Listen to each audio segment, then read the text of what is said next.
You're listening to Community Voice PHL, an award-winning talk show that informs, engages, and inspires.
Against you. It's going against me, man.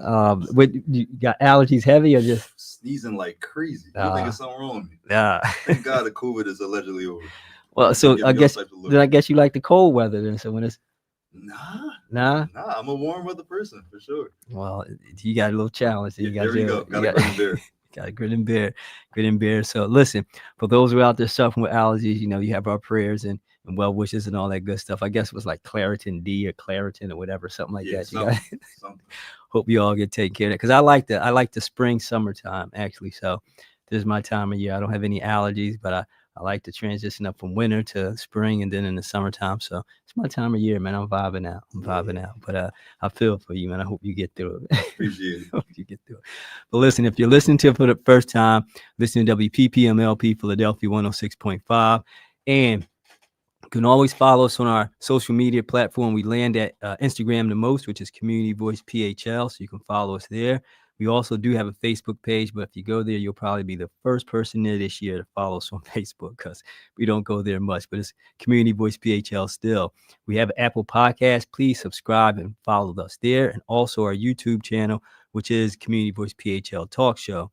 If you want to have any conversation with us, as we did a couple of weeks ago when Nick let out a thought bomb and everybody was emailing us, send us an email to communityvoicephl@gmail.com. about this episode or any other future episodes that you would want to engage us with. We have an exciting guest show with us today, but before we get into our exciting guest, Nick, do you have an estate will planned out? I do not. Yeah, so see, neither did I, but Green Street Friends and Philadelphia VIP, along with the Lawyers for Social Equity, will be hosting an estate planning event. So if you have property, if you have an estate, you want to just get that in order, because I think it's really important to be able to build in that capacity, because sometimes we'll think about leaving a will and leaving money and all that for our family and our loved ones, but sometimes, particularly us African Americans, we don't think on that level of estate planning and things of that nature. So there's going to be an estate planning event. I'm trying to pull up the date information so I could properly share that. But what that's going to be done is on, here it is, Saturday, April 26th from 10 a.m. to 12 p.m. at Green Street Meeting House. It'll be, a time for you to get your information together so that you can have a proper estate planned out for, for yourself, for your loved ones, and get all that things in order. Because again, we don't want to be neglectful of that. We want to be able to have that in order too, because sometimes those things are small things we don't take care of, and then come those moments we want to find out who's the estate belong to, what the estate is valued at, we don't know. But this event will allow for us to be able to take care of that. And that's Saturday, April 26th from 10 a.m. to 12 p.m. at the Green Street Meeting House, which is 45 West Schoolhouse Lane. So go there and check that out, and maybe get your estate taken care of, or learn about estate planning, and maybe you can share it with someone who does have an estate that needs to have that information. So I think that's a really cool event. And April is Reentry Month, and we're always going to be promoting that for any individual who has been impacted by the criminal justice system and need assistance and support. This Saturday, April 26th, also from 11 a.m. to 2 p.m. at Enon Tabernacle Baptist Church, they'll be having a record clearing event, so that if you've been impacted by the justice system or know someone who has, you can go there to their record clearing event and help you get some of those items taken off your record so that you can possibly, continue your trajectory to success in that capacity. And also on that day, they're going to have a Know Your Numbers event for the men. It's a top opportunity for you to go there, get your physical fitness, your numbers, so you can know where you're at in terms of your cholesterol, your body mass, and all that good stuff. So those are 3 things happening this Saturday. So hopefully you'll be able to engage in any one of those to help get yourself an information that you need so you can continue to build caring and privacy communities and have good mental health and wellness in that capacity. So that's all I got. Nick, you got anything good, brother? I heard you said there was a thought bomb dropped and people email. I need to see these. Yeah, no, the emails. Yeah, no, I remember it was a couple weeks ago. Not recently. Okay. Yeah, when you I forget what the question was. Is something about love when you said is it love? Is it love if it's forced? Yeah, is it love versus forced? And we got now. I can bring up. So I didn't. We talked about that on the air. I shared maybe 2 or 3 of them. There's plenty more, man. If you want me to pull, no, I thought it was from last episode. No. I mean, there were some emails from last episode we can pull up, but I didn't know if you wanted to go back to the original one and start from there. You just want to build from the last one? Build fresh. Okay, we build fresh. Okay, talking about building fresh. We have a creative individual in our studio today. And, I had a chance to be at Arthur's Cafe, and I met this dynamic young lady who's just doing some magnificent work in the creative space. And, I think that when we talk about the creative space of work that people are doing, we have to really give kudos to individuals who are innovatively creative. And I just thought when I heard her work, and I was in the audience with the other people there at the Authors Cafe, and she shared some of her content, and I was like, wow, she's got it going on.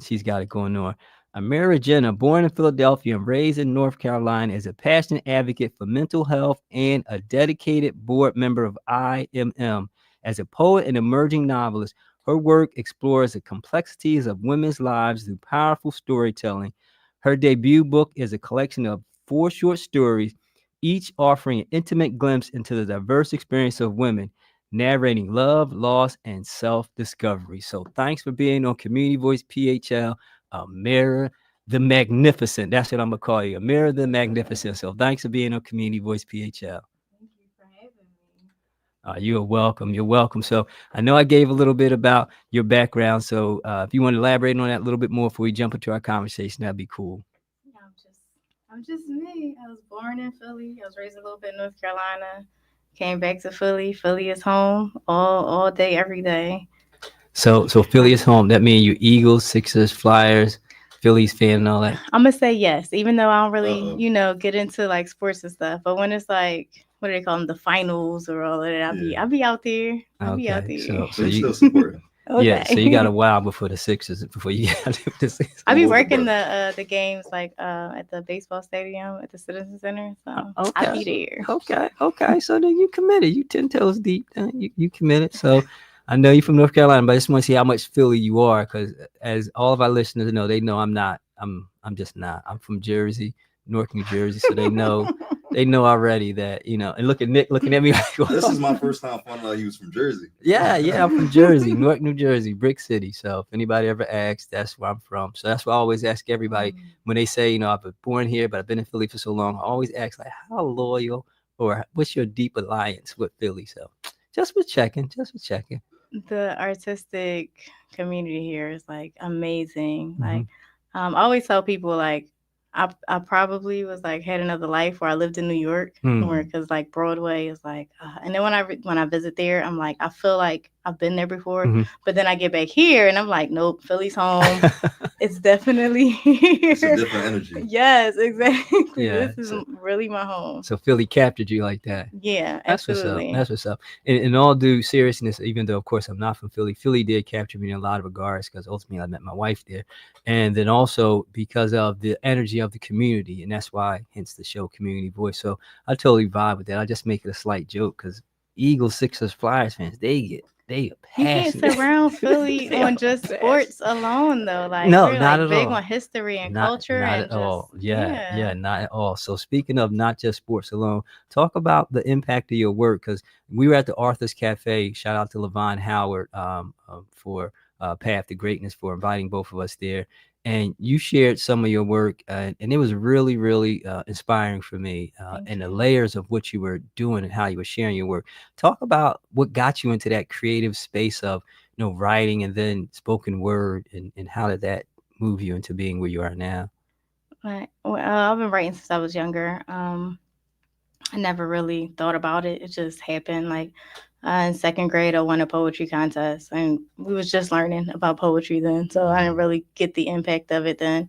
In seventh grade, I turned in a a short story. And it was supposed to be descriptive, and I never got it back. Everyone was getting their grades, and I was like, "Well, where's my paper?" And the teacher's just like, "Oh," And then at the end of the year, they was giving out awards, and I'm just like, "I'm not gonna get anything," and I'm sleeping. They're calling my name, and they ended up publishing it in a book. Wow. Yeah, so I was like, "Oh, so I'm good at this, okay?" But I read so much. I'm such a reader. And they was like, well, writing would come easy for you since you read all the time because the words are always in there. And so, and I have all these stories. My imagination is super big and they just flow. So with my book, I just input things that I've been through and things that I've witnessed other people go through. And I feel like everyone has a story. Like we're just walking books, right? So if I can take all of the lessons that I have learned, all of the experiences, and put them in a book or a CD or whatever form, that maybe it'll help someone who hasn't gone through it, but maybe might be in in the midst of it, and they'll like get out of it or That's heal cool. or whatever. Like you said, everyone's a walking book. That's insightful there.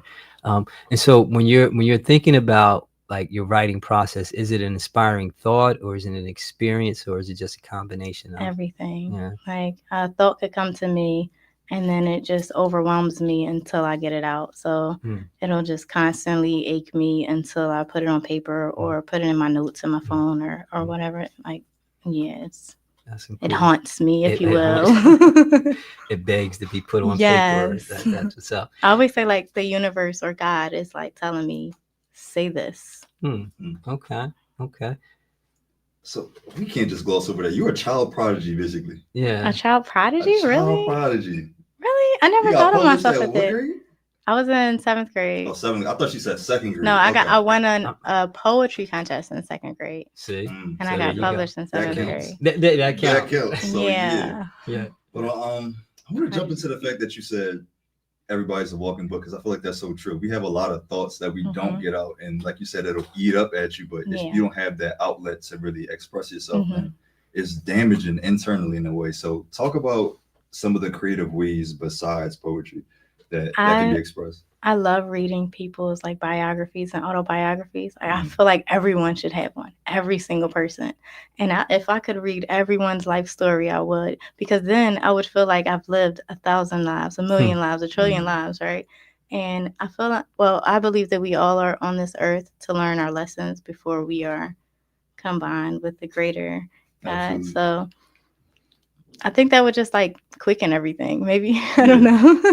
Like I want to go home, and this, I will understand the entirety of the world, the entirety of the universe. That takes so much emotional intelligence, because somebody can tell you their story like, I don't really agree with that, what you did and all that type of stuff, and you end up judging, and you don't really want to hear what that person has to say. Of course, everyone's ego comes into play, and you judge a little bit, but the understanding comes in. Like, if it was me, that's where the empathy plays in. Like, if it was me, and I was in your shoes, and I lived through whatever you lived through, and I had your thought processes, what would I do? I would do the exact same thing you did. That's beautifully said.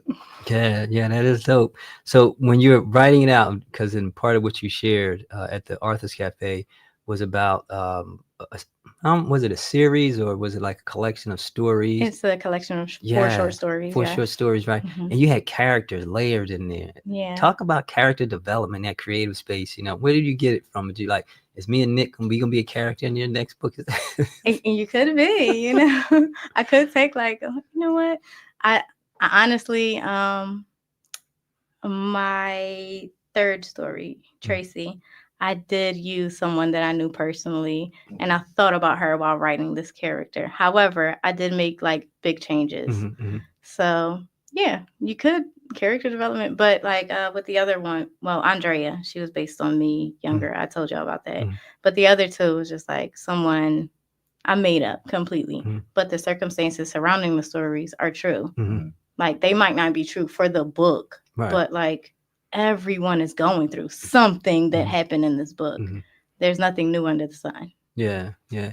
And I like the fact also you have the advocacy for women. And in that creative space, talk about how you see women's voices needed to be elevated socially and consciously through your writing and other women who are doing some great writing in that space as well.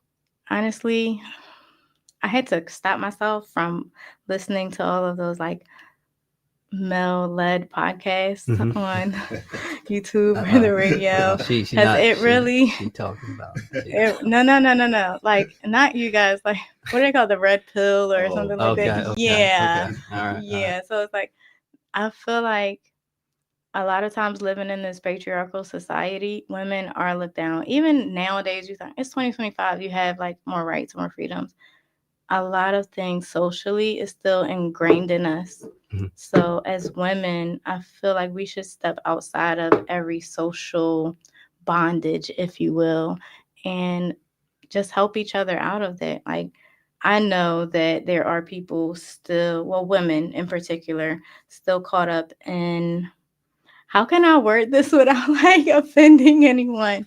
Like well, that's okay. If you offend someone, send an email to communityvoicephl@gmail.com. We will defend our sister here.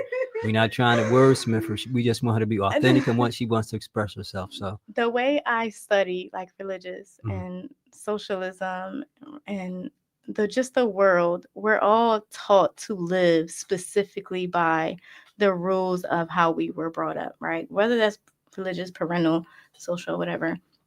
It's very hard to break out of that thought process. It's very hard to say, I don't agree with this, so I'm going to do this other thing. And a lot of women are held in mental bondage, emotional bondage, because they feel like they have to live this specific life. And I don't feel like it has to be that way. Like this is not a male-led society. It is. No, I hear but you. it's not, right? We have the power to change all of that. And don't get me wrong, I believe in total equality. I will advocate for men just as hard as I advocate for women. However, as a woman, I have to advocate for women way more.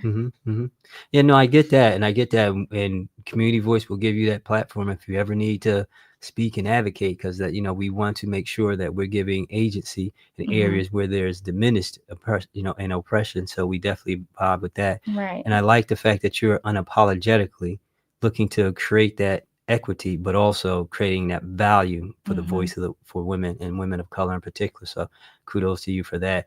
And in that space of being creative, do you find as though that's still being boxed in as a, Black woman in that space as well? Not at this particular point in my life. Okay. I dealt with a lot of stuff in my life where I like suffocated who I was, like all of my authenticity. And once I got out of that and I realized that people gravitate towards you when you're being 100% your true self. So it started to give me courage. And I would go into places and I'd ask them like, hey, is it okay if I talk about X, Y, and Z? And they're like, I don't know, but kind of give a disclaimer. And I'm like, I'm fine with it. But I always tell people, if it doesn't apply, please let it fly. Like, this isn't about everybody, but if it touches you somewhere, maybe you need to go do some inner work. I'm going to say what I say. Right. I'm going to say what I have to say, because if it sparks change in this world, then I've done my job. I'm here to serve. Yeah. So talk to me about the emotional vulnerability that it takes, because I know me personally as an artist, there's sometimes I'll be working on something and I don't want to share it because maybe I don't think it's good enough, or it's not ready, or people are going to judge me. And I noticed that takes like that authenticity that you're talking about. And we live in this world where there's pre-made masks already, but really finding that one that fits yourself. And through poetry, like you said, you tell a lot of your own personal stories. So talk to me a little bit about that, getting over that hump. I feel like just going through shit and then getting to a point. I'm sorry. I'm so sorry. Listen, I'm so mad that we can't curse on here. So I'm not mad at you. I'm so sorry. It happens. I'm surprised I haven't yet. Like, you have to go through so much that eventually you like, either I'm going to die or I'm going to live. And at this point, I got to live for me, because if I pass up, what have I lived for? Right? I've lived for you. I've lived for you. I've lived for you. But I never lived for me.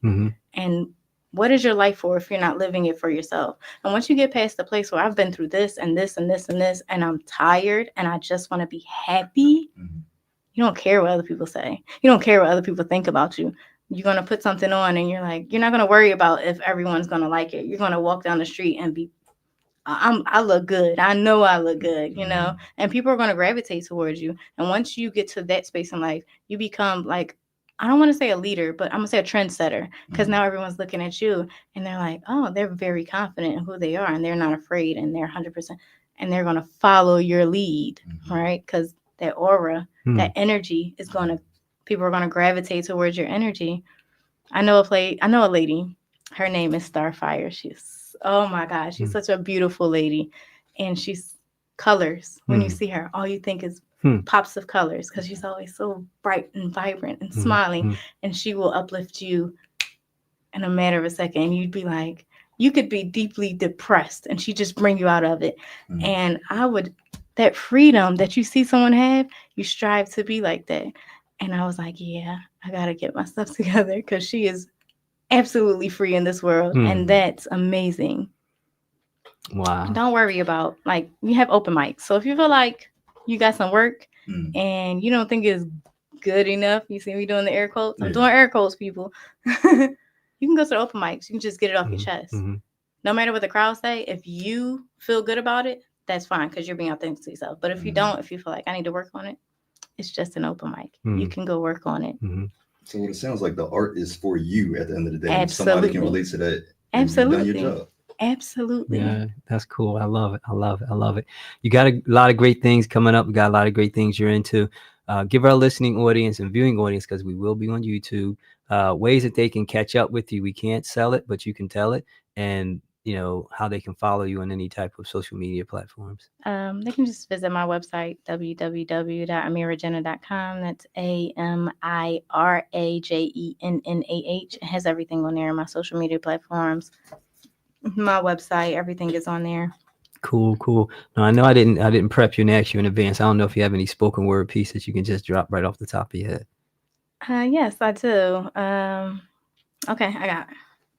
Well, first of all, let me get yourself right. Now, I appreciate the fact that you're doing this on the spot extemporaneously, because I didn't get a chance to prep and let you know I was going to ask you that. So we're honored and blessed to hear Amira the Magnificent. The Magnificent. Thank you. How much of yourself are you willing to sacrifice? Is the cost of acceptance your mere existence? If they tell you can't breathe, will you suffocate and die? Will you cry yourself to sleep every night at the wonder of what free will feels like? How you let them take your birthright? We crawled into this world with nothing except our bodies. How easily we let others take ownership of our bodies. Imagine the looks on your ancestors' faces who rose up against their masters, only for you to bow down now. You call yourself royalty? Who gave you that crown? Who told you your worth laid the cloth on your body? Who told you your speech was only acceptable if it's proper? Who placed you on that pedestal and then knocked you over? Who gave you that frown and that chip on your shoulder? Who told you were no good? Who called you beautiful and put a mask on you anyway? Who told you your life was only worth the wages they paid? Who mined through your thighs and searched for their gold and still took the pot at the end of the rainbow? Who pushed your buttons and then labeled you crazy, held you down and then called you lazy, wrapped you up straitjacket, gave you pills and then called you an addict? Who told you to accept and then endear the name that they gave you?